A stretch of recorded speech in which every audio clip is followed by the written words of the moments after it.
Good morning everyone. No? Salamat sa lahi na pud nga adlaw nga gihatag sa Ginoong Dios sa ato, and welcome sa ato nga programa ug sa ato nga um, station nga padayon na naga panganaw-kanaw sa kahanginan sa 98.5 ang atong nga programa. Ug karon nga buntag magapadayon kita paghisgot mahitungod sa atong mga ginikanan.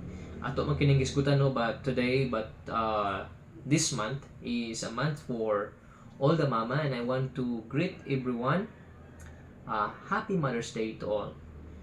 So bisan no sa mga mama nga walay nag-greet sa ilaha, so Happy Mother's Day to you.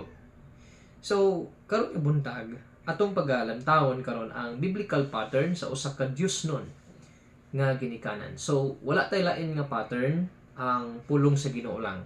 So atong lantawon karon. So truth is, in building a godly family, God is looking for a godly mother. Ginoo ga pangita sa usa ka Diosnon nga ginikanan, usa ka Diosnon nga inahan, not a godly children. Why? Because God first created a full-grown man and woman. Wala ang Ginoong Dios naghimo sa usa ka bata, but a full-grown man and woman displays God's image.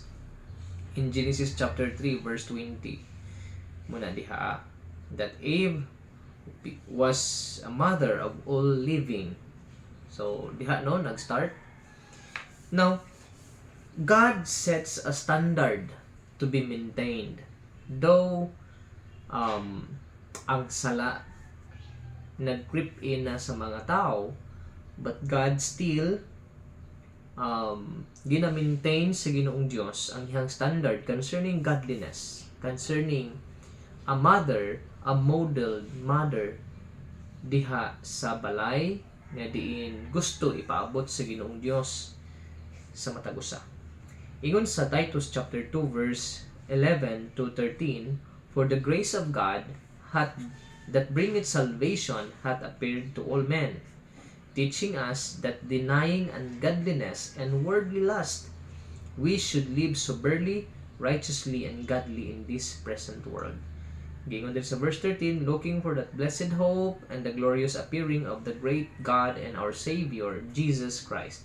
So gingon din sa verse 12, denying ungodliness and worldly lust, we should live soberly, righteously, and godly.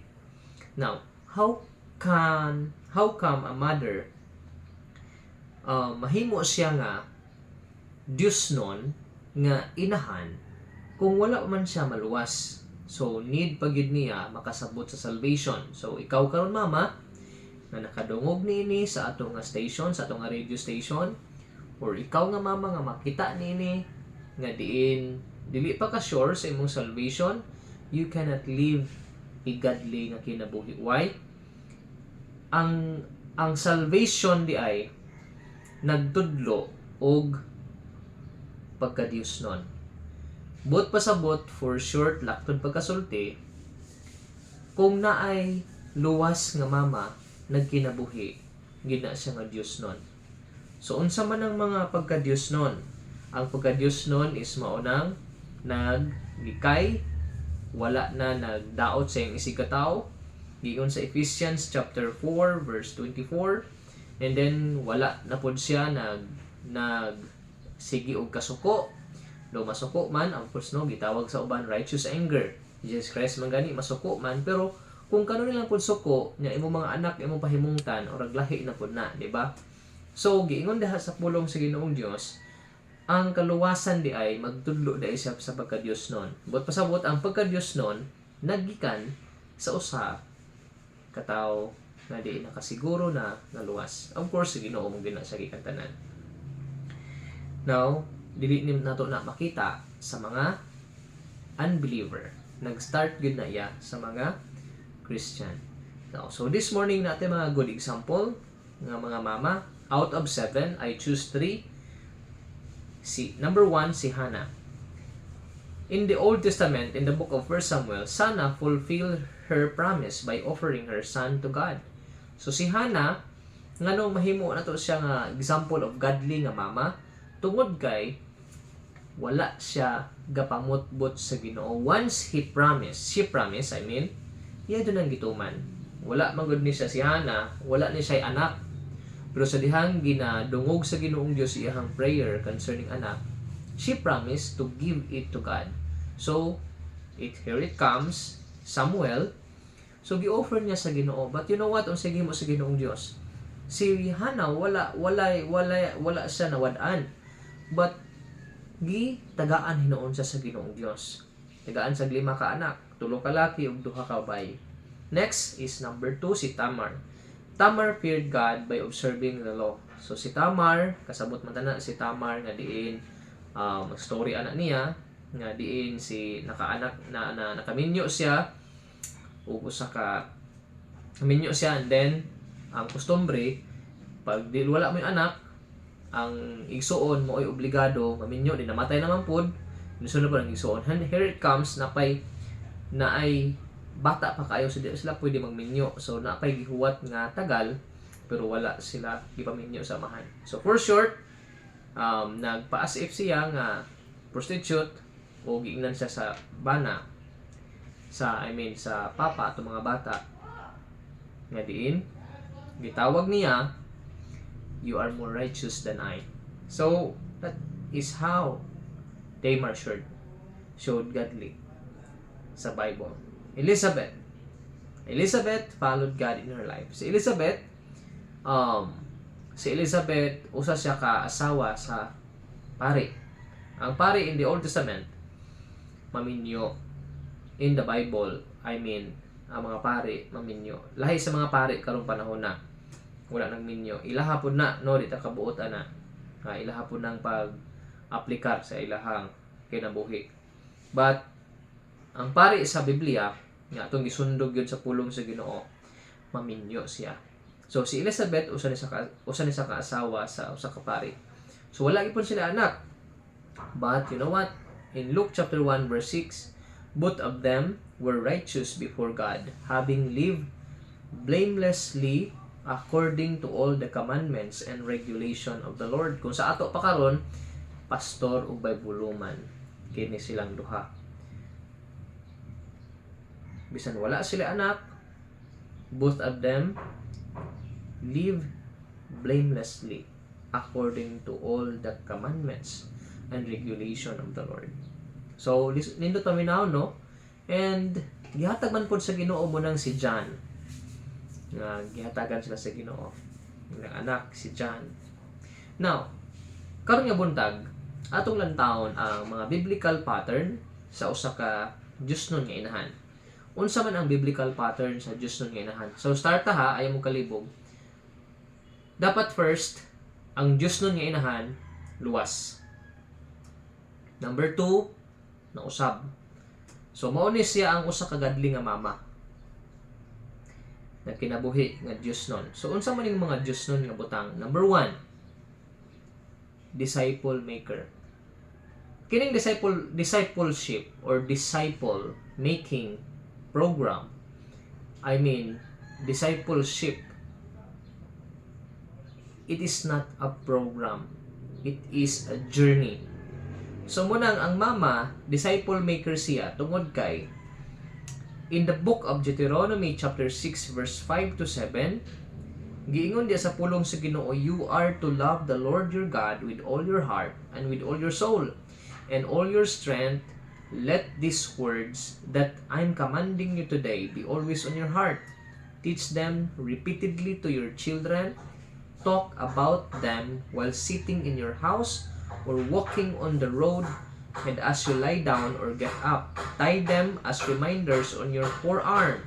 Bind them on your forehead, and write them on the door frames of your house and on your gates. So, giingon din hindi ay, teach them repeatedly to your children. So, it is the mama, it is the mother who teach, who disciple first the children, not the pastor or the leader of the church di ay. So how come lagi nga ang usa ka mama maka-disciple, makatudlo kung wala pa sa maluwas, Of course, first, maluwas siya. So, his tool is the Bible. Muna iyahang tool sa pag-disciple siya mga anak. So, I hope nga na-gets na to kini. So, kung imong anak karon wala nagpalayo sa Ginoo, nya ikaw nag-claim ka nga Christian, it would be a big question sa imong salvation. Tungod kay, giingon sa pulong sa Ginoo is you are to be a disciple maker. Number 2, ang usa ka mama is a way maker. Di lang siya disciple maker, in the other term ni anak, ginasundog nimo na sila, ginapasuhid nimo sila sa imuhang kinabuhi. The time will come, they will follow you. They will follow your footstep. Kung unsa imong kinabuhi, pagka deboto nimo sa Ginoo, they will become like yours. Number 2, waymaker. Ang usa ka Dios nun nga mama, he is a waymaker. But pasabot, kugihan, diligent, dili sa lawayon, dili tapulan, madiskartihon. So, grabe og diskarte. But pasabot, giingon diri sa Proverbs 31, she speak with wise words, and she teaches kind rules. And then giingon pag yudiha nga diin, and every day she carefully watches everything that happens in her house. Her children love her.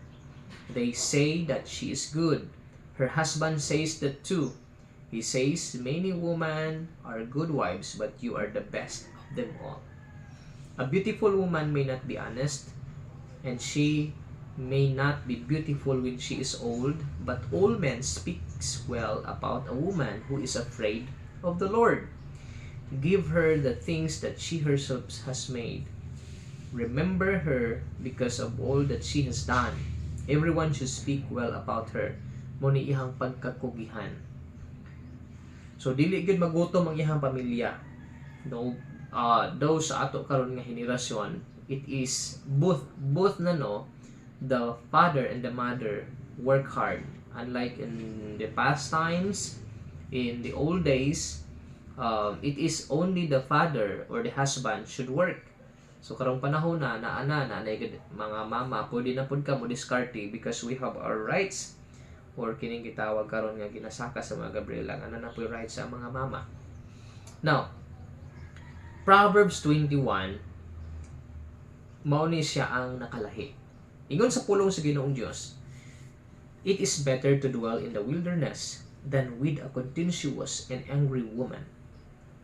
Ang 31 woman usa ka buutan. Proverbs 31. Ang Proverbs 21 lahi pod. Ingon diri it is better to live in a desert land than with a quarrelsome and fretful woman. And lahi ka translation, it's better to live alone in the desert than with a quarrelsome, complaining wife. So dili man gid maayo kag maka dugang lang sakit sa imuhang ulo kung may ara ka sang asawa nga diin grabe ka bagbut-butan, kumplinador. So lisod no, lisod kung mao ka na ang imuhang partner. She is not a waymaker. Hindi lang siya tapulan, bagut-butan pag yun. Muna'y lisod. So muna no, mga young people, mga young professional, you should think whom you should marry. Kinsa ang imuhang pangasawon. Katapusan, there are three questions akong ipasa sa inyo karon. Biyaan ako sa inyo ha. Number 1, if you fail to do this biblical pattern, you can still make it. Ikaw nga mama, pray sa Ginoo. Pray mo sa Ginoo, serious, make it serious. Number 2, if your parents fail to do this, you can start on your own. Ikaw karon nga batan-on, pwede ka mo start sa imuha. Kung wala ni nakita sa imong mama, bigtungod kay imong mama, she is not saved yet, and then you cannot see even godliness in her, and even reading the Bible, going to church either. So pray. You should start. Ikaw mo start nini. Last one. If everybody fails to do it, you should stand in God, on God's standard. So you should stand on it. Stand ka sa pulong sa Ginoong Dios. So I hope no nga diin kani karon nagapahinumdum ka nato ang pulong sa Ginoong Dios nga diin panuktok kini sa tagsa-tagsa nato kinabuhi. Ginoong Dios magapanalangin ka nato, daghan kaayong salamat.